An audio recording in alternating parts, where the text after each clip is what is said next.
Good morning. Daily current affairs में आपका स्वागत है। आज हम 24 मई 2024 के डेली करंट अफेयर्स के क्वेश्चंस कवर करेंगे जो आपके आने वाले सभी एग्जाम के लिए काफ़ी ज़्यादा इंपॉर्टेंट है। तो वीडियो को ध्यान से पूरा लास्ट तक ज़रूर देखिएगा। लास्ट में हम रिवीजन भी करेंगे और एक क्वेश्चन आपसे पूछेंगे जिसका आंसर आपको कमेंट करना होगा। चलिए शुरू करते हैं क्वेश्चन नंबर फर्स्ट से।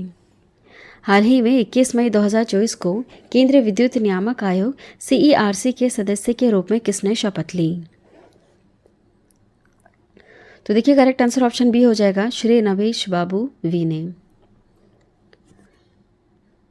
थोड़ा सा डिटेल में कवर कर लेते हैं। श्री रमेश बाबू वी ने 21 मई 2024 को केंद्रीय विद्युत नियामक आयोग CERC के सदस्य के रूप में शपथ ली। इससे पहले वे NTPC में निदेशक संचालन थे।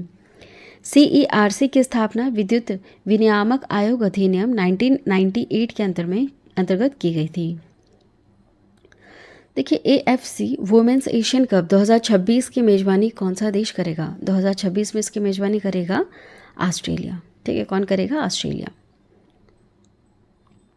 देखिए एशियाई फुटबॉल परिसंघ AFC ने हाल ही में महिला एशियाई कप के 2026 और 29 की मेज़बानी की घोषणा कर दी। साल 2026 में ऑस्ट्रेलिया करेगा और 29 में उज्बेकिस्तान इसकी मेज़बानी करने वाला है।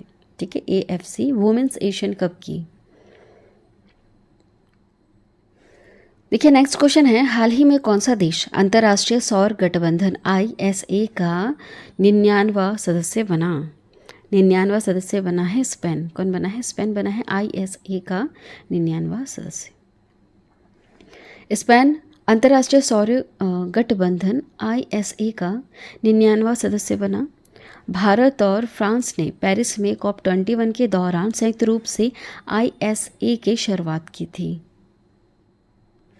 ISA का उद्देश्य पेरिस जलवायु समझौते को लागू करने में सहायता करने के लिए सौर ऊर्जा की तीव्र तैनाती को सुविधाजनक बनाना है। नेक्स्ट है, हाल ही में माउंट एवरेस्ट को फतह करने वाली सबसे उम्रदराज भारतीय महिला कौन है? तो देखिए इनका नाम है ज्योति रात्रे। मध्य प्रदेश से है ये ज्योति रात्रे। देखिए हाल ही में पर्वतारोही ज्योति रात्रे माउंट एवरेस्ट को फतह करने वाली सबसे उम्रदराज भारतीय महिला बनी। 55 वर्षीय ज्योति रात्रे ये मध्य प्रदेश से बिलोंग करती हैं। नेक्स्ट है, किस इंग्लिश फुटबॉल क्लब ने 2023-24 सीजन तक लगातार 4 प्रीमियर लीग खिताब जीतकर एक नया रिकॉर्ड बनाया है? किस इंग्लिश फुटबॉल क्लब ने? तो नाम है मैनचेस्टर सिटी। क्या नाम है? Manchester city. देखिए यह जो उपलब्धि है, इस उपलब्धि ने मैनचेस्टर सिटी को प्रीमियर लीग युग में लगातार 4 लीग खिताब जीतने वाला ये पहली टीम बनी है। Manchester city football club Manchester England में स्थित एक पेशेवर फुटबॉल क्लब है जो इंग्लिश फुटबॉल की शीर्ष लीग प्रीमियर लीग में प्रतिस्पर्धा करता है। देखिए 1880 में सेंट मार्क्स के नाम से इसे जाना गया था। इस रूप में इसको स्थापित किया गया। उसके बाद 1887 में आर्डविक एसोसिएशन फुटबॉल क्लब नाम से जाना जाने लगा इन्हें। और उसके बाद 1894 में मैनचेस्टर सिटी यह बना। ठीक है, तो सबसे पहले इसको सेंट मार्क्स के नाम से जानते थे। उसके बाद आर्डविक एसोसिएशन फुटबॉल क्लब, फिर मैनचेस्टर सिटी, है ना। नेक्स्ट है, हाल ही में किस भारतीय मूल के प्रोफेसर को खगोल विज्ञान में प्रतिष्ठित 100 पुरस्कार से सम्मानित किया गया? 100 पुरस्कार याद रखिएगा, श्रीनिवास R कुलकर्णी को 100 पुरस्कार से सम्मानित किया गया। थोड़ा सा डिटेल में कवर कर लेते हैं, ये कौन है?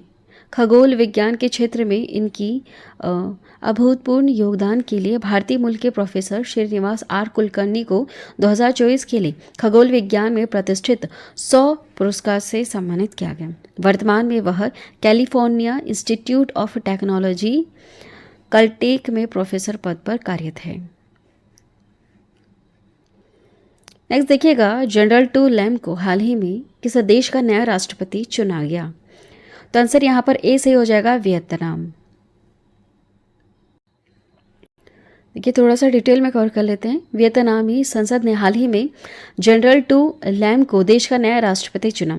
उन्हें वियतनाम की संसद नेशनल असेंबली द्वारा 2026 तक के कार्यकाल के लिए चुना गया। वियतनाम में एकल party communist party of Vietnam शासन व्यवस्था है। वियतनाम एक दक्षिण पूर्व एशियाई देश है।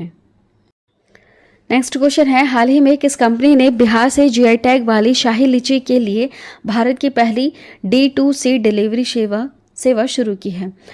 किस कंपनी ने? तो नाम याद रखिएगा, आम्रपाली फूड्स लिमिटेड ने। ये जो जीआई टैग मिला है ना जिन चीज़ों को, उनकी भी ये डिलीवरी जल्दी ही शुरू करने वाला है। शुरुआत किससे की गई है? शाही लीची से शुरू की है इस कंपनी ने, है ना। देखिए आम्रपाली फूड्स लिमिटेड ने 23 मई 2024 को शाही लीची के लिए भारत की पहली direct to consumer D2C delivery सेवा को शुरू करने की घोषणा की। आम्रपाली फूड्स के निदेशक और CEO निखिल सिंह ने लीची की प्रीमियर गुणवत्ता और इस शाही फलों को देश भर में वितरित करने की कंपनी की प्रतिबद्धता पर जोर दिया।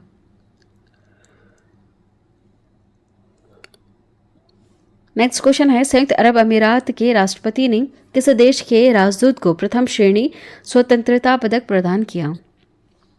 तो आंसर सी हो जाएगा, पराग्वे। ठीक है, आंसर सी है पराग्वे।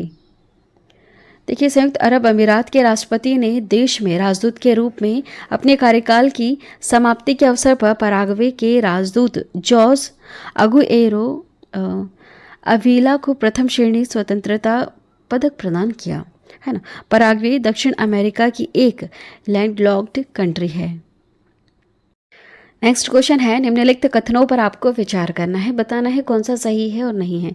देखिए विश्व कछुआ दिवस 23 मई को मनाया जाता है। इसकी शुरुआत अमेरिकन टॉर्टॉइस रेस्क्यू ATR नामक एक गैर लाभकारी संगठन द्वारा की गई थी, तो ये सही है। वन्यजीव संरक्षण अधिनियम 2022 के नवीनतम संशोधन के अनुसार अब किसी को भी भारतीय कछुए की प्रजाति को घर में रखने की अनुमति नहीं दी जाएगी, ये भी सही है।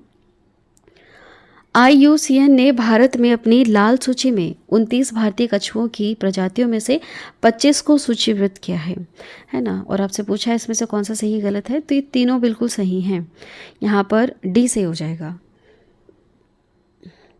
और इसे डिटेल में कवर करते हैं। देखिए विश्व कछुआ दिवस वर्ष 2000 से हर साल 23 मई को मनाया जाता है और इसे अमेरिकन टॉर्टॉइस रेस्क्यू ATR द्वारा प्रायोजित किया जाता है। पहला सही है। यह दिवस लोगों को विश्व भर में कछुओं और उनके लुप्त हो रहे आवासों को मनाने और उनकी रक्षा करने में सहायता करने के साथ साथ उन्हें जीवित रखने और पनपने में सहायता करने के लिए मानव कार्रवाई को प्रोत्साहित करने के लिए एक वार्षिक उत्सव के रूप में मनाया जाता है। विश्व कछुआ दिवस के लिए इस वर्ष की विषय है, इसका विषय क्या रखा गया? Theme celebrate. विषय वस्तु सभी को कछुओं को प्यार करने और बचाने के लिए कहता है। कछुआ और कच्छप पृथ्वी के पारिस्थितिक डिजाइन में एक महत्वपूर्ण भूमिका निभाते हैं। उनकी घटती संख्या के कारण कछुए जंगल में दुर्लभ हो गए हैं, जिससे उनकी आबादी गंभीर रूप से संकटग्रस्त प्रजाति के रूप में अब बन गई है।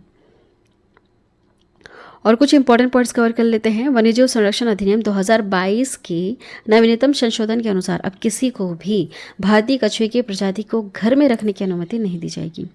IUCN ने भारत में 29 भारतीय कछुए की प्रजातियों में से 25 को अपनी लाल सूची में शामिल किया। लापरवाह अवैध शिकार और अवैध व्यापार ने कछुओं की 29 में से 25 प्रजातियों को लाल क्षेत्र में धकेल दिया। ये थे कुछ इंपॉर्टेंट पॉइंट्स। ठीक है, फटाफट से रिवीजन करेंगे। और लास्ट वाला क्वेश्चन आपके लिए, आंसर ज़रूर बताइएगा। हाल ही में 21 मई 2024 को केंद्रीय विद्युत नियामक आयोग CERC के सदस्य के रूप में शपथ ली है श्री रमेश बाबू V ने। AFC वुमेन्स एशियन कप 2026 की मेजबानी करेगा ऑस्ट्रेलिया। हाल ही में कौन सा देश अंतर्राष्ट्रीय सौर गठबंधन ISA का 99वां सदस्य बना? तो स्पेन। हाल ही में माउंट एवरेस्ट को फतह करने वाली सबसे उम्रदराज भारतीय महिला बनी है ज्योति रात्रे। नेक्स्ट क्वेश्चन है, किस इंग्लिश फुटबॉल क्लब ने 2023-24 सीजन तक लगातार 4 प्रीमियर लीग खिताब जीतकर एक नया रिकॉर्ड बनाया है? किस इंग्लिश फुटबॉल क्लब ने? तो मैनचेस्टर सिटी ने। हाल ही में किस भारतीय मूल के प्रोफेसर को खगोल विज्ञान में प्रतिष्ठित 100 पुरस्कार से सम्मानित किया गया? तो श्रीनिवास R कुलकर्णी को। नेक्स्ट है जनरल टू लैम को हाल ही में किस देश का नया राष्ट्रपति चुना गया? वियतनाम का। हाल ही में किस कंपनी ने बिहार से जीआई टैग वाली शाही लीची के लिए भारत की पहली D2C डिलीवरी सेवा को शुरू किया है? तो आम्रपाली फूड्स लिमिटेड ने। नेक्स्ट है संयुक्त अरब अमीरात के राष्ट्रपति ने किस देश के राजदूत को प्रथम श्रेणी स्वतंत्रता पदक प्रदान किया? तो पराग्वे। अब नेक्स्ट है कथनों पर आपको विचार करना था कि विश्व कछुआ दिवस 23 मई को बनाया जाता है ना। इसकी शुरुआत अमेरिकन टोटोइस रेस्क्यू नामक एक गैर लाभकारी संगठन द्वारा हुई थी। ये सही है। वन्यजीव संरक्षण अधिनियम 2022 की नवीनतम संशोधन के अनुसार अब किसी भारतीय कछुए की प्रजाति को रखने की अनुमति नहीं मिलती, किसी को भी, है ना, किसी को भी। IUCN ने भारत में अपनी लाल सूची में 29 भारतीय कछुओं की प्रजातियों में से 25 को सूचीबद्ध किया है। तो तीनों सही है ना। चलिए देखिए, कल हमने एक क्वेश्चन कवर किया था कि हाल ही में किस संस्थान ने उत्तर भारत में वायु प्रदूषण और स्वास्थ्य प्रभाव पर एक अनुसंधान रिपोर्ट पेश की है? तो उसका आंसर था IIT जोधपुर। ठीक है, यहाँ पर जयपुर लिखा था, जयपुर नहीं होगा, जोधपुर होगा। आंसर क्या होगा? IIT जोधपुर। हाँ, जो डिटेल में हमने कवर किया था उसमें जोधपुर के बारे में ज़रूर बताया था। चलिए अब लास्ट वाला क्वेश्चन आपके लिए, बताइए आंसर क्या होगा? हाल ही में माउंट एवरेस्ट को फतह करने वाली सबसे उम्र दराज भारतीय महिला कौन बनी और किस राज्य से ये आती है? आपको ये भी बताना है। चलिए आज की वीडियो में इतना ही। साथ में ये भी बताइएगा इनकी उम्र कितनी है। आज की वीडियो में इतना ही। वीडियो अगर आपको पसंद आई है तो चैनल को अभी सब्सक्राइब करना, बेल नोटिफिकेशन आइकन पे और अभी ऑल प्रेस जरूर कर देना। वीडियो को पूरा लास्ट तक देखने के लिए थैंक यू। आपको उसका PDF मिल जाएगा, डिस्क्रिप्शन में एक लिंक दिया हुआ है, वहाँ से आप इजीली डाउनलोड कर सकते हैं। Thank you.